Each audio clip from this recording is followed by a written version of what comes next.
Stop walking. Stand completely still. Listen. You hear your own breathing. You hear your heartbeat in your ears. And underneath that, if you listen very carefully, you hear footsteps. They are behind you. They have been behind you for a while.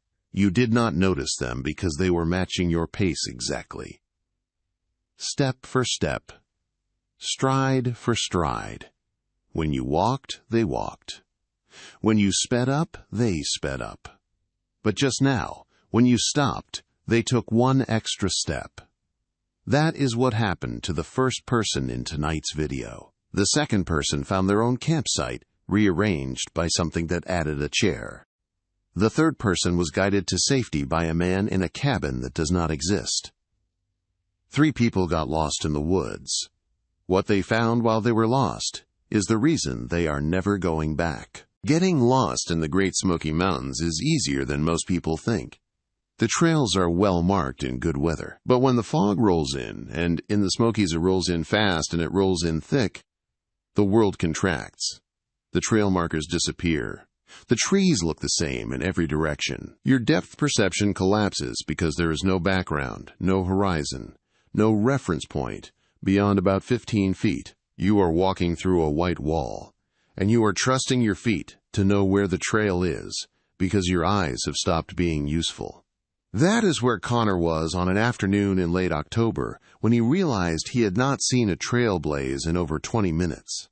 Connor was 29 years old, an experienced day hiker and a regular in the Smokies.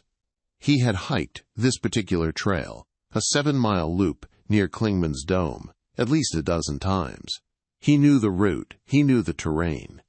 He knew that October in the Smokies meant fog, and he had hiked through fog before without issue. But this fog was different. It came in around 1:30 in the afternoon, and within 20 minutes visibility dropped to what he estimated was 10 to 12 feet.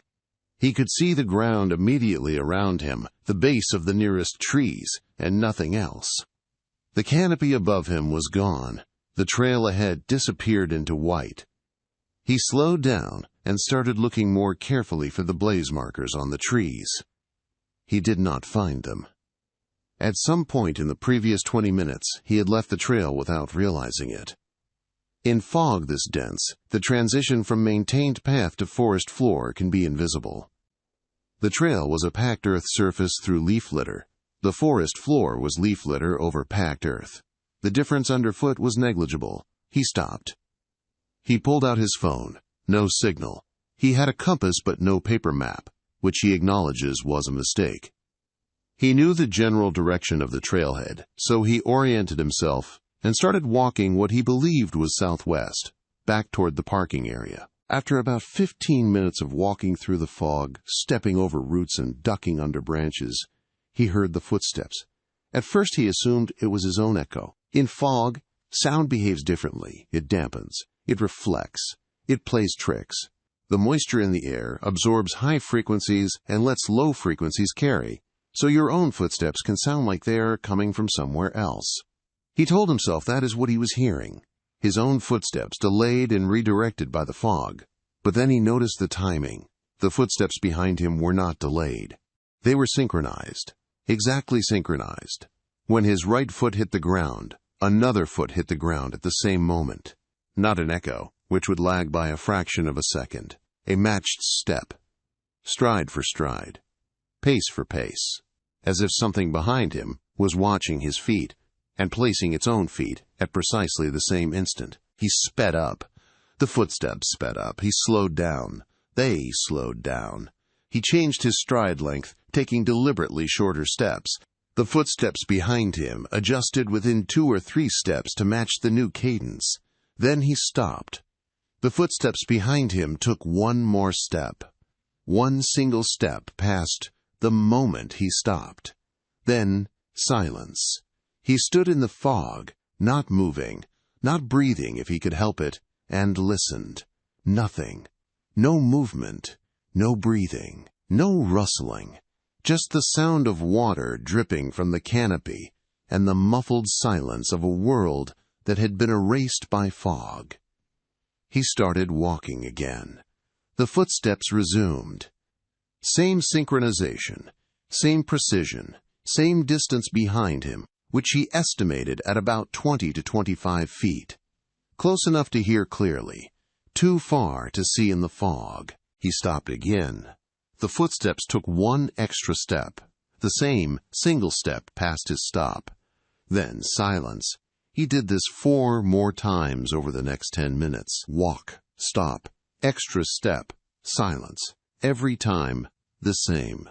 The footsteps matched him perfectly, while he moved and overshot him by exactly 1 step when he stopped, as if the thing behind him had a reaction time that was almost, but not quite, instantaneous. As if it was following so precisely that it could not stop the final step already in motion. Connor made a decision. Instead of continuing forward, he turned around and started following his own footprints back the way he had come. In the soft earth and leaf litter, his tracks were visible for a few feet at a time, even in the fog.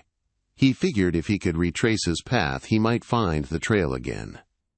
He walked back along his own tracks for about 5 minutes before he noticed there was a second set of footprints, alongside his, not behind, alongside, running parallel to his tracks, about 3 feet to the left, for as far back as he could see before the fog swallowed the trail. A second set of impressions in the soft earth, matching his stride length exactly, step for step, positioned as if someone had been walking right next to him the entire time. They were not there when he walked this ground the first time. He would have seen them. He would have noticed a second track running parallel to his own at a distance of 3 feet. These tracks were made at the same time as his. Something had been walking beside him, matching his pace, for the entire time he had been lost in the fog.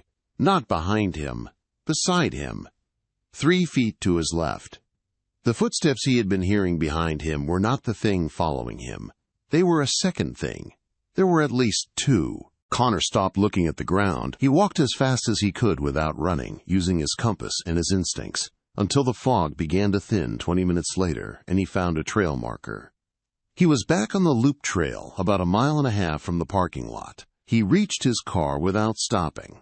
He sat in the car for 15 minutes before he started the engine. He said the fog had thinned enough that he could see about 50 yards into the tree line from the parking lot. He watched the trees the entire time. He did not see anything. But he said the fog was still thick enough deeper in, beyond the first line of trees, that something could have been standing 30 feet into the forest, and he would not have known. He has not hiked in fog since. Now listen to this. There is a specific kind of lost that experienced outdoors people fear more than any other. It is not the lost where you do not know where you are. It is the lost where you know exactly where you are, and the landscape disagrees. Your GPS says north. Your compass says south.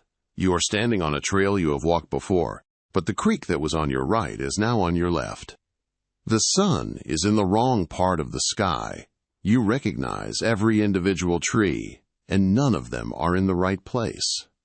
The Lindgren family experienced that kind of lost. And when they found their way back to their own campsite, someone had been there first. David and Sarah Lindgren, not their real names, took their 2 kids, ages 11 and 13, car camping in a state forest in northern Wisconsin in July of 2022. They had camped at this forest before. They knew the trail system. The campground was established, with numbered sites, a water pump, and a pit toilet. They were in Site 14, near the end of a loop road, with heavy forest on 3 sides, and the camp road on the 4th. On their second morning, they set out for a day hike on a marked trail that looped through the forest and came back to the campground. A 5-mile loop. Easy terrain. They had walked it the previous year without issue. About 2 miles in, David noticed that the GPS on his phone was showing them moving north. His compass, a quality baseplate compass he had carried for years, was showing them moving south. He stopped and checked both. The phone's GPS arrow pointed ahead, northward on the map. The compass needle pointed behind them. They were walking in the same direction, on the same trail, and 2 navigation tools were giving opposite readings. He assumed the compass was malfunctioning. Magnetic interference from something in his pack, maybe, or a local anomaly in the area. It happens. Iron deposits in certain rock formations can deflect a compass needle. He put the compass away and followed the GPS. An hour later, they came around a bend in the trail and Sarah stopped. She said they had been there before. David looked around and recognized the spot, a distinctive fallen tree across the trail, broken about 8 feet up, with the crown resting on the opposite bank of a small ravine. They had passed it earlier. He checked the GPS. According to the phone, they had been walking in a straight line. They had not turned around, they had not deviated, but they were standing at a landmark they had passed at least an hour ago. The kids were getting anxious. David decided to abandon the trail and navigate directly back to the campground using the GPS. He knew the campground was roughly southeast of their position. He set a direction on the phone, and they walked off trail through the forest. 45 minutes later, they walked into their own campsite. But it was wrong. Their tent was still there. Their cooler was by the picnic table. Their camp stove was on the table where they had left it. At a glance, everything was as they had left it 3 hours earlier. But Sarah noticed the differences first. The tent had been zipped closed. When they left that morning, David had left the vestibule partially open to ventilate the interior. It was now fully closed. Both the inner door and the vestibule were sealed. Not partway, fully. Carefully. The fire ring had been rebuilt. David had let the previous night's fire burn down to ash. When they left, the fire ring contained ash, a few charred ends of firewood, and nothing else. Now there was a fresh arrangement of firewood in the ring. Not burning. Arranged. 3 logs positioned in a triangle with kindling underneath. A fire laid and ready to light. The ash from the previous night had been cleared out. The camp chairs had been rearranged. They had brought 4 folding chairs, 1 for each family member, and left them in a rough semicircle around the fire ring. The chairs were now arranged in a tight circle, facing inward, evenly spaced, and there were 5 of them. A 5th chair, a camp chair that did not belong to them. It was not the same brand as their chairs. It was a different color, green where theirs were blue. It was older, with faded fabric and some rust on the frame. It was positioned in the circle with the same even spacing as the others, as if it had always been there, as if it belonged. Sarah grabbed the kids and put them in the car. David walked the perimeter of the campsite. No footprints that he could identify as unfamiliar. No tracks. No indication that a vehicle had pulled up. The camp road was dirt and gravel and showed only their own tire tracks from the previous day. He looked at the 5th chair for a long time. He said the thing that disturbed him most was not that it was there, it was that it was included. Whoever or whatever had placed it in the circle had arranged it with the same spacing, the same orientation, the same care as the others. It was not tossed aside or placed randomly. It was set into the group, as if a 5th person was expected, as if a 5th place had been prepared.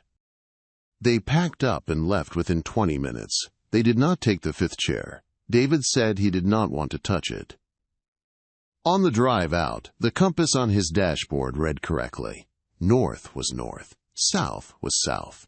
Everything was exactly where it should have been. He has called the forest office twice since then, asking whether anyone reported unusual activity at Site 14 or whether a chair had been found at the campsite. Both times, the person he spoke to said they had no reports and no record of anything unusual. Both times, he felt like the conversation ended faster than it should have. Now, every other story on this channel is about something that wants to hurt you. Something stalking you, mimicking you, watching you, waiting for you. The thing in the dark is hostile. The thing in the woods is predatory. The rule is always the same. Do not engage. Do not follow. Do not go toward it. This story breaks that rule, because the thing in the woods saved her life. And that, somehow, is more unsettling than any of the rest.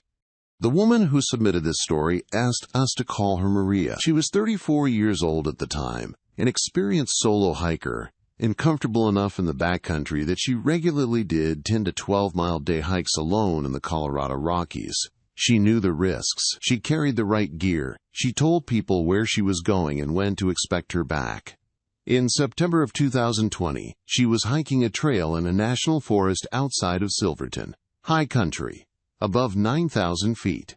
The trail crossed alpine meadows and skirted the edges of old mining claims before descending through a drainage back to the trailhead. She had hiked it twice before. She started late. That was the mistake. She arrived at the trailhead at 1 in the afternoon, later than she had planned, and decided to do the hike anyway.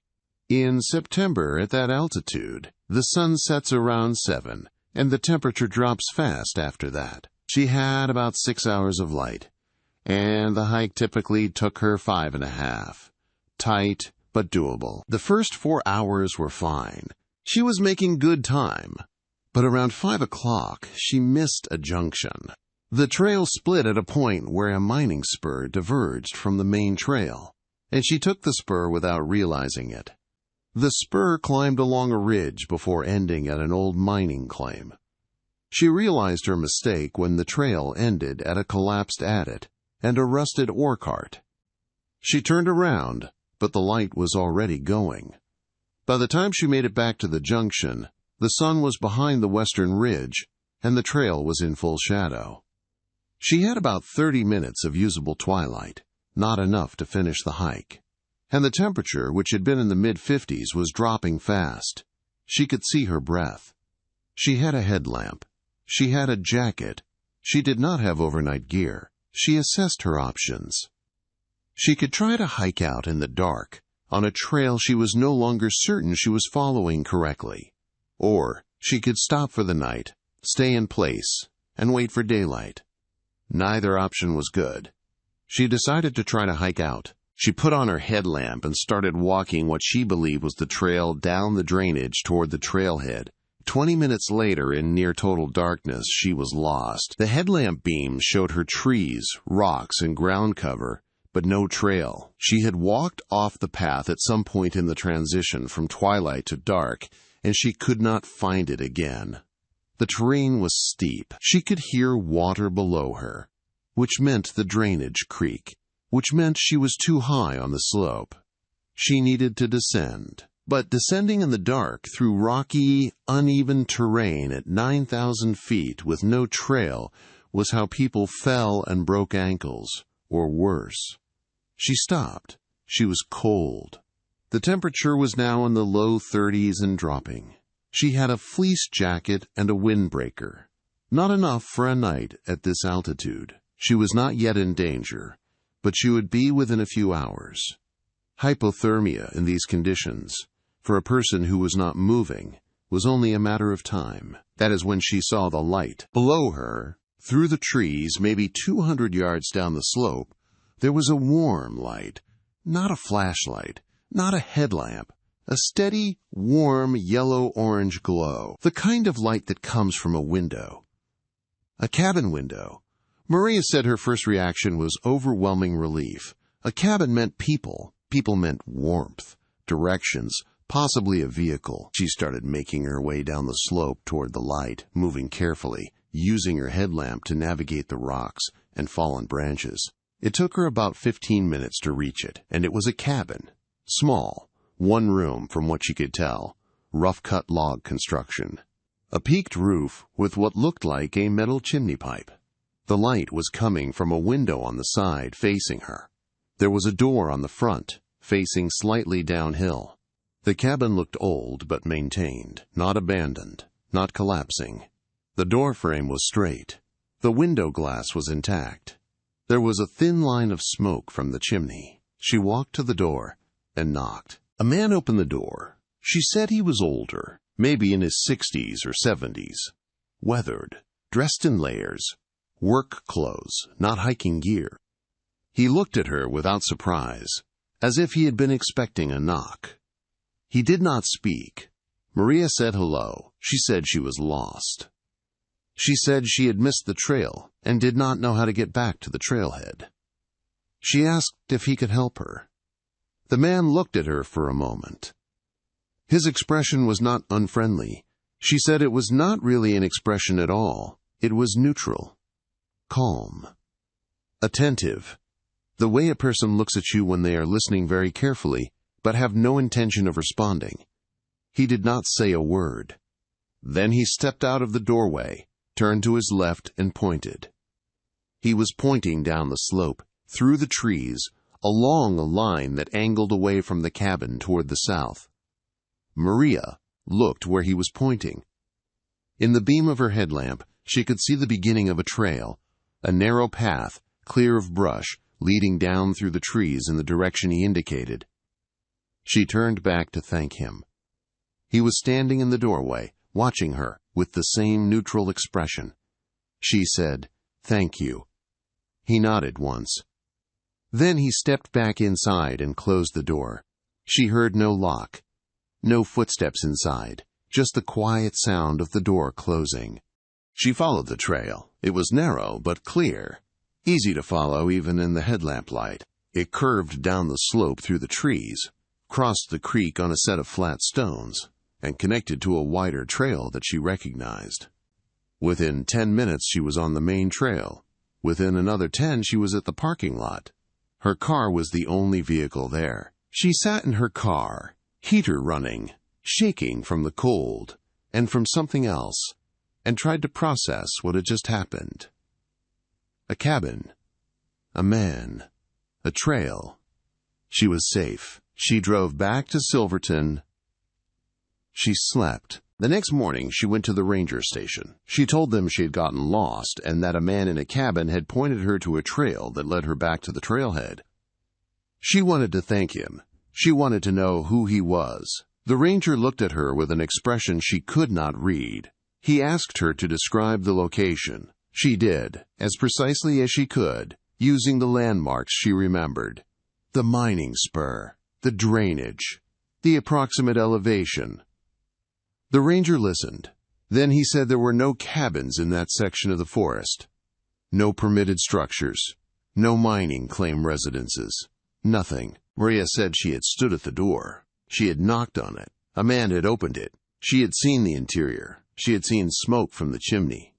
The ranger did not argue with her. He did not tell her she was wrong. He said he would send someone to check. She went back herself that afternoon with 2 rangers. They hiked to the area where she had been lost. They found the mining spur. They found the collapsed adit. They descended the slope in the direction she described. There was no cabin. There was no foundation. There was no clearing where a cabin could have stood. The forest was continuous and unbroken. Old-growth timber with no sign that any structure had ever existed in that location. The ground was covered in undisturbed forest debris and fallen branches.